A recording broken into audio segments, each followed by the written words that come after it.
O grotesco é um conceito muito interessante de design, utilizado em algumas obras do passado e que hoje em dia figura em diversos quadrinhos, filmes e jogos, principalmente aqueles ligados ao horror e ao terror. Não é uma arte feia como alguns pensam, ela é bem estruturada e também tem qualidades de composição e regras para a criação das figuras. Para entender um pouco desse conceito, temos de ir além de algo como apenas o contraste do belo e do harmônico, pois ele teve diversas formas de representação ao passar dos anos. Mas uma das características que se mantém nesse tipo de arte é justamente a junção de características reais com elementos irreais, gerando assim o estranhamento e afastamento por parte do espectador. E hoje vamos dar uma olhada nesse conceito, relacionando aos mangás e animes que o utilizam. Então, bora lá!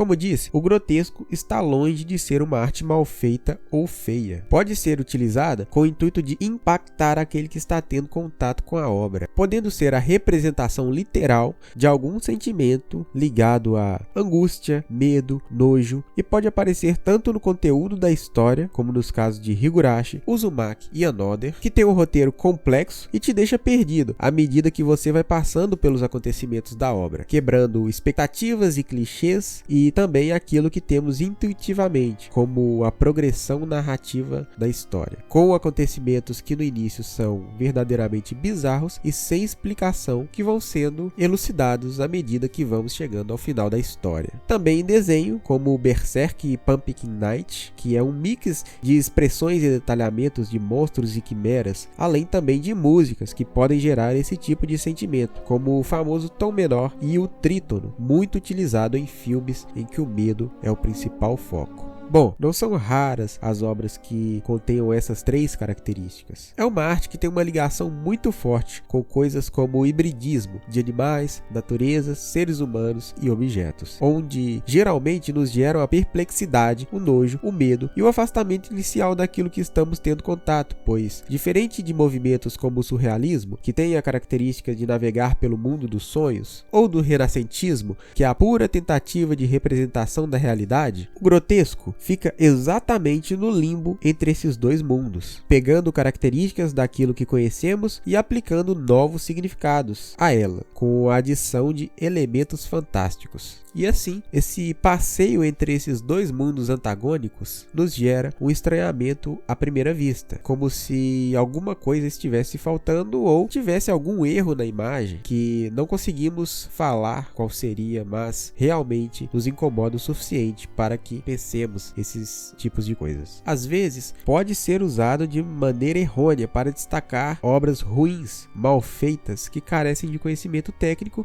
ou que não tiveram a intenção de gerar esse tipo de afastamento no contato com a obra. Erros de anatomia, desenhos mal acabados, o dolinho ou mesmo desenhos sem composição nenhuma, onde somente o caos e a aleatoriedade permeiam, não são exemplos de arte grotesca. Dos artistas japoneses que trabalham com esse tipo de arte, Junji Ito é o que mais se destaca em minha opinião. Em Junji Ito Collection e Uzumaki, podemos ver o quão complexa pode ser uma história que leva essas características a fundo. As pessoas não agem de maneira normal. O mundo não é o mesmo que o nosso, apesar da aparência imitá-lo. Os acontecimentos são estranhos e surpreendentes. Parecemos ser os únicos, além de alguns dos protagonistas, a perceber a estranheza desse novo mundo e começar a se perguntar que lugares são aqueles, com o sentimento de que um dia dormiu e acordou em um lugar que se parece exatamente com o nosso, mas que funciona de maneira completamente diferente. O tipo de arte ideal para escancarar características como a hipocrisia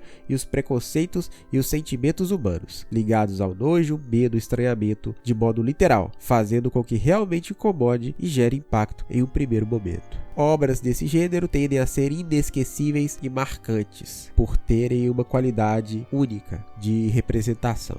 Quando bem feitas, nos fazem meditar e refletir mais que qualquer outra sobre como estaríamos e o que faríamos no lugar do protagonista.